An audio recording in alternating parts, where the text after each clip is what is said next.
എന്ന് പറഞ്ഞു എന്നാണ്. പിന്നീട് ഒരു സപ്താഹവും കൂടി നടത്തിയെന്നും അവിടെ കൂടിയിരുന്നവർക്ക് എല്ലാവർക്കും മോക്ഷം പ്രാപിച്ചു എന്നാണ് ഈ പത്മപുരാണത്തിലെ 6 അധ്യായങ്ങളെ കൊണ്ട് ഭാഗവത മഹാത്മ്യ കഥ പറയുക. ഇനിയിപ്പോൾ എന്താണ് ഈ 6 മൊട്ട് ഉള്ള ഒരു മുളയുടെ ആ ഒരു തത്വം എന്താണെന്ന് നമ്മൾ ചിന്തിച്ചാൽ, ഈ 6 മുളയുള്ള തത്വം എന്ന് പറഞ്ഞാൽ നമ്മുടെ മനുഷ്യ ശരീരമാണ്. അതായത് മൂലാധാരം, സ്വാധിഷ്ഠാനം, മണിപൂരകം, അനാഗതം, വിശുദ്ധി, ആജ്ഞ, സഹസ്രാര പത്മം. അങ്ങനെ 6 ആധാരങ്ങളും കടന്ന് സഹസ്രാര പത്മത്തിലെത്തണം. നമ്മളുടെ മൂലാധാരത്തിലാണ് നമ്മളുടെ എല്ലാവരുടെയും കുണ്ടലിനി ശക്തി 3.5 ചുറ്റായിട്ടിരിക്കണം. അതായത് തല കീഴായിട്ട് കുടിച്ച് അമൃത് കഴിച്ച് മതോന്മത്തനായിട്ട് കിടക്കുന്ന ഒരു സർപ്പം, അതിങ്ങനെ തല കീഴായിട്ട് ഇങ്ങനെ താഴ്ത്തി വച്ചിരിക്കുന്ന ഭാവത്തിലാണ് കുണ്ടലിനി ശക്തി മൂലാധാരത്തിൽ കിടക്കുക.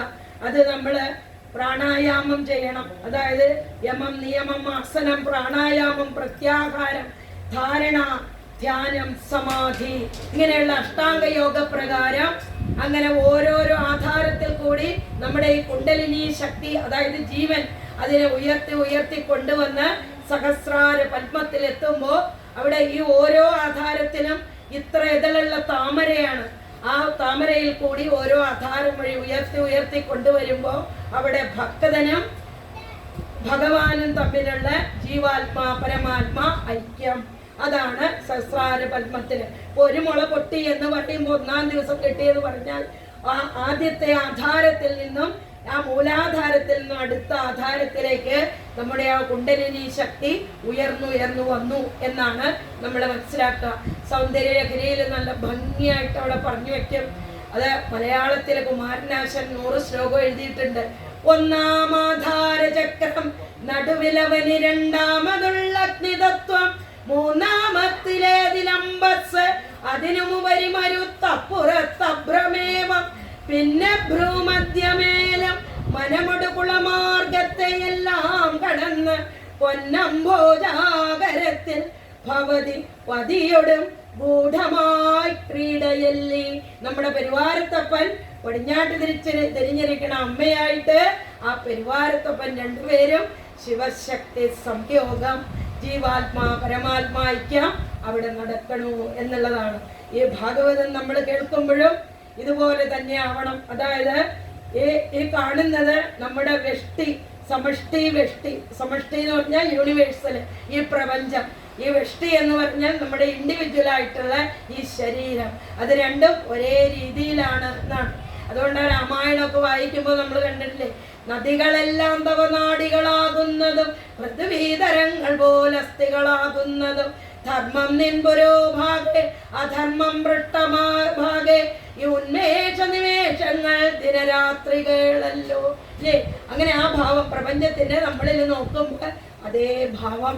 അങ്ങനെ നമ്മളും ഈ 7 ദിവസം കൊണ്ട് ഇത് വായിക്കുന്നവരും ഇത് കേൾക്കുന്നവരും ഈ വൈശാഖത്തിൽ വളരെ വിശേഷമാണ്.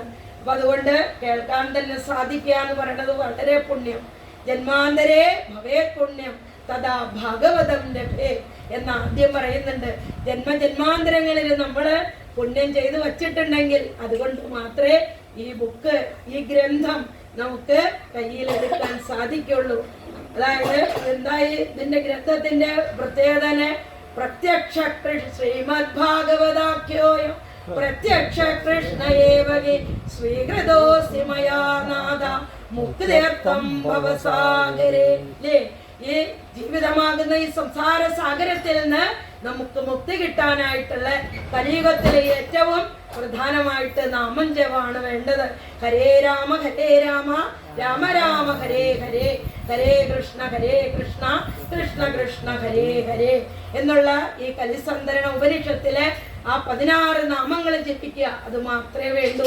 ഈ 16 നാമങ്ങളുടെ ആ മഹിമ തന്നെയാണ് ഈ 18,000 ശ്ലോകത്തിൽ കൂടി 12 സ്കന്ധങ്ങളിൽ കൂടി 335 അധ്യായത്തിൽ കൂടി നമുക്ക് ഇവിടെ ആ വേദവ്യാസ മഹർഷി ആ ശ്രീകൃഷ്ണ പരമാത്മാവിന്റെ ആ തത്വസംഹിതയായിട്ട് കഥകളും ഉപകഥകളും ഒക്കെ ആയിട്ട് ഇവിടെ പറഞ്ഞു തന്നിട്ടുള്ളത്. നാളെ മുതൽ നമുക്കത് വായിച്ച് നമുക്കും ഈ സംസാര സാഗരത്തിൽ നിന്ന് കരകയറാനുള്ള ആ ആദ്യത്തെ പടിയായിട്ടുള്ള ശ്രവണത്തിൽ കൂടി മുന്നേറി അവസാനം ആത്മനിവേദനം എന്നുള്ള ഭാവത്തിലേക്ക് എത്തിച്ചേരാം. ഓം നമോ ഭഗവതേ വാസുദേവായ. സർവത്ര ഗോവിന്ദനാമ സങ്കീർത്തനം. ഗോവിന്ദ ഗോവിന്ദ. ഒന്നും ആയിട്ടില്ല. എല്ലാവരും നല്ലൊരു പ്രഭാഷണം കേൾക്കാനായിട്ട് സാറിന്റെ നിർഗള വാക്കുകളെ ശ്രവിക്കാനാണ് വന്നത്. പക്ഷെ എന്തുകൊണ്ടോ ഇന്ന് നമ്മുടെ ചെറുവല്യാകുളങ്ങനത്തെ അപ്പന്റെ നിയോഗം ഇന്ന് എൻ്റെ വാക്കുകൾ ശ്രവിക്കാനായിരിക്കും. അപ്പൊ അതിലെന്തെങ്കിലും തെറ്റുകളോ പിഴകളൊക്കെ ഉണ്ടായിട്ടുണ്ടെങ്കിൽ എല്ലാവരും ക്ഷമിക്കുക. ഓം നമോ ഭഗവതേ വാസുദേവായ. നാളെ 7 മണിക്ക് നമ്മൾ പാരായണം സഹസ്രനാമജപത്തോടു കൂടി ആരംഭിക്കും. എല്ലാവരും വരിക എന്നേ പറയാനുള്ളൂ. ഇതില് ഭാഗഭാക്കാകുക എന്നുള്ളതാണ്. വൈശാഖാണ്. ഇത് വായിക്കാനൊരവസരം കിട്ടുക, കേൾക്കാനും അവസരം കിട്ടുക എന്ന് വെച്ചാൽ അത് ഭഗവാന്റെ കടാക്ഷം അനുഗ്രഹമായിട്ട് നമുക്ക് കിട്ടുന്നതായിരിക്കും. ഓം നമോ ഭഗവതേ വാസുദേവായ.